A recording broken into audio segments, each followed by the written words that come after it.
Hello again. In my last video, I talked about persistence and never giving up. And now I'm going to talk about when to give up. It's an interesting thing, but you'll see actually how this all ties together with my original post about never giving up in a moment. I saw a great quote the other day, which is what sort of got me thinking about this.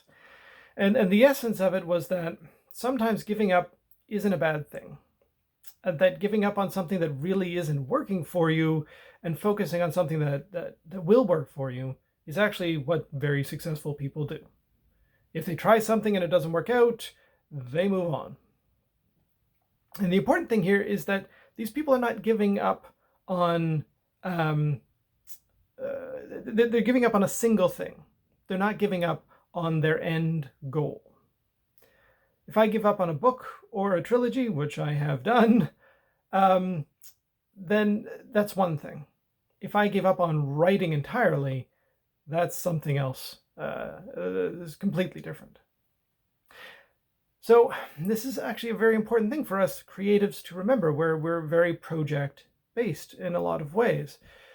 And if there's one project that is bugging you, that you don't know how to finish, or it's just you don't know where it's going and what to do with it, maybe you need to stop working on it and move on. Maybe you'll come back to it with fresh eyes later, and maybe you won't. As I mentioned in my last post, I've got hundreds, if not thousands, of stories that I started that will never see the light of day. And also in the last post I mentioned the trilogy. Actually, I mentioned a trilogy where I did actually end up writing a single book, but I've have trilogies where I've gotten just as far and I'm not doing anything with them at all. And yeah, it hurts to lose all that work. But you know what hurts more? Continuing to suffer through something that is just punishing yourself when that's not meant to be what you're doing right now. When we fixate on things like that, we're forgetting about the larger picture. We're not seeing the forest for the trees.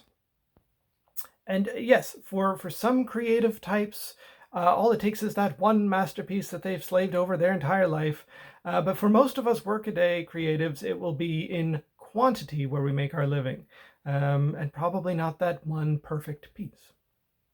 There was a great study done, and I love this, but it was done with a pottery class, so nobody knew anything going in. They were all learning. And the class was divided into two. One half was told to create as many items as possible, and the other half was told to create, sort of focus on one item, one high quality item. So quantity versus quality. And in the end, the group with the highest quality work were the ones who'd focused on quantity, interestingly enough. Because it's by practicing and doing something over and over and over again that we get better and produce higher quality products. And part of that is knowing when to put something aside, because it's never going to go anywhere. It's not working for you. It's not what you need to be doing right now. So in my last video, I talked about my definition of success, which is failing until you don't.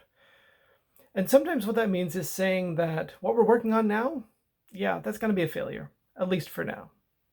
So that we can move on and try something else and keep failing at other things until we succeed.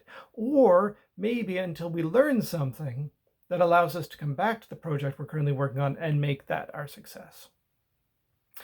So in summary, sometimes it is necessary to give up on a project, to quantify that as a failure on your steps to success, one of your steps to success, so that you can ultimately succeed at your larger goals.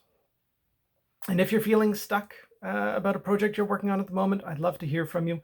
Maybe I can help, or maybe it's just time to move on. So until next time, I hope that you can dream big, laugh lots, and create.